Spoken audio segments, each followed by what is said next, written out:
Hello friends, welcome to my new blog. आपका मेरे blog में स्वागत है। तो आप लोग कैसे हैं? अब MPPSC 17 दिसंबर को जो एग्जाम डेट है, तो उस हिसाब से अपन को तैयारी करनी है और मात्र दिन रह गए 20। तो 20 दिन में किस तरीके से तैयारी हो, ये मैं आपको रणनीति बताऊंगा। और जो बगल से आवाज़ आ रही है उसको ध्यान रखें, कुट पुट की। तो रणनीति ये है अपनी कि जो भी चीज़ पढ़े अपन, वो चीज़ दोबारा रिवीजन के लिए ना रहे। क्योंकि 10 यूनिट हैं, तो 10 यूनिट अपन 20 दिन में दो दो दिन एक यूनिट को देंगे, तब कहीं कवर हो पाएगी। लेकिन MP तो ज़्यादा ले लेगी समय और अन्य चीज़ें। अब आयोग वगैरह है, खेलकूद है और ICT है, तो ये क्या है, अपन ने पहले पढ़ी है तो रिवीजन जल्दी हो जाएगा इसका। और करंट अफेयर की कोई पतली सी ले लेना परीक्षा धाम या और में कोई, तो उससे अपन कवर कर सकते हैं। वो भी कमी लें जितना अपन कवर कर सकें, और ज़्यादा के चक्कर में न रहें। और क्या, रिवीजन के साथ टेस्ट भी लगाएं अपन। 20 दिन है, कम से कम एक दिन में एक टेस्ट लगाएंगे, 1 घंटा दे देंगे तो 20 टेस्ट लग जाएंगे अपने। तो टेस्ट पर भी फोकस करें अपन, और नंबर कितने भी कमाएं उन पर ध्यान न दें अपन, क्योंकि नंबर तो कमाते हैं टेस्ट में। अगर नंबर कमाएं उन पर ध्यान न दें। और महत्वपूर्ण जो है अपने पास, अगर जो चीज़ पढ़ रहा है उसको ऐसी पढ़ने की कोशिश करें कि उसमें ही टाइम, अगर आधा घंटा लग रहा है 45 मिनट 15 मिनट और सही, लेकिन अच्छी तरह करके जाएं। ये नहीं कि दोबारा रिवीजन करना है हमको, दोबारा अपने पास इतना टाइम नहीं है कि दोबारा रिवीजन के लिए हो। इसलिए जो चीज़ पढ़ें कंटेस्ट करके करें अपनी, और 10 यूनिट अच्छी तरह कर लें अपनी। MP को ज़्यादा अच्छी कर लें, क्योंकि जो सरल क्वेश्चन है वो गलत नहीं होना चाहिए। एक बार टफ क्वेश्चन है वो गलत हो जाए कोई दिक्कत नहीं है, जो सबसे बन रहा है वो क्वेश्चन गलत नहीं होना चाहिए बस। तो ऐसा ही है कुछ। और आप लोग तैयारी करते रहें, और जहाँ से भी आपको क्वेश्चन लगे लगाने के लिए वो लगा सकते हैं आप लोग।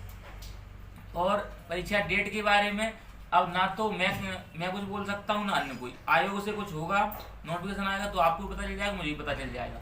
और वैसे तो अपन एग्जाम डेट 17 दिसंबर को ही मान के चलेंगे, 17 दिसंबर को एग्जाम है। क्योंकि अगर कोई आपसे बोल भी रहा है कि अगर डेट बढ़ेगी, तो नहीं बढ़ी फिर क्या होगा। अपन तो ये मान के चले डेट नहीं बढ़ रही है, अपन उसी तैयारी से लगे रहें। और अपने पास 20 दिन है, जितनी क्षमता अपने अंदर पूरी लगा दें। क्योंकि उसके बाद अगर अभी नहीं लगाएंगे तो दोबारा अप्रैल में लगानी पड़ेगी। इससे अच्छा ये है कि अपन अभी ही पूरी मेहनत कर लें। 20 दिन में अगर अच्छी तरह अपन ने कर लिया तो भी हो जाएगा। थोड़ा थोड़ा अगर पहले पढ़ रहे हैं, अच्छी तरह रिवीजन कर लें 20 दिन में भी, फिर भी बिल्कुल हो सकता है, चांस है अपने। और अच्छी तरह तैयारी चली तो कोई दिक्कत ही नहीं है। इसलिए आप लोग लगे रहिए, और पुराने पेपर एक बार जरूर देख लीजिए। क्योंकि अगर सॉल्ट नहीं लियो, सॉल्ट ले सकते हैं, और नहीं लेना मत लीजिए। पुराने पेपर हो आपके पास तो पुराने पेपर एक बार जरूर देख लीजिए कहाँ से क्वेश्चन बन रहे हैं। अगर हिस्ट्री से ज़्यादा क्वेश्चन आ रहे हैं तो हिस्ट्री पढ़ लीजिए आप लोग। और प्लस टेस्ट लगे उसमें जहाँ जहाँ क्वेश्चन आपके गलत हो रहे हैं तो उन पर ध्यान दीजिए।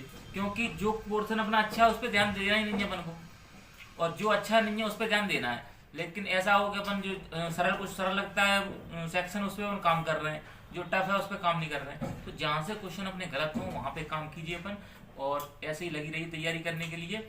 और आर्या पार की लड़ाई है अपनी ये। और बस, और अपना सिलेबस सामने होना चाहिए, क्योंकि सिलेबस के हिसाब से तैयारी कीजिए। वैसे तैयारी का समय बचा नहीं है, अब तो रिवीजन रह गया है केवल। तो उसी हिसाब से रिवीजन कीजिए अपन, जितना अपने पास समय है। ऐसा भी नहीं है कि दिन भर उसी में लगे हैं। और जहाँ तक है पूरी क्षमता लगा दीजिए, अपनी ताकत जितनी कुछ है अपने पास। और हर हाल में सिलेक्शन लेना है अपन को, और मार्च में मेंस लिखना है। और बस ऐसा ही कुछ है। तो आप लोग ऐसे ही मुझे जुड़े रहिए। मैं 75 डेज तक आपसे जुड़ा हुआ हूँ, जब तक एग्जाम नहीं हो जाए तब तक। तो आप लोग मुझे फॉलो करें, लाइक करें, शेयर करें, सब्सक्राइब करें, कमेंट करें। Thank you for this watching, love you all.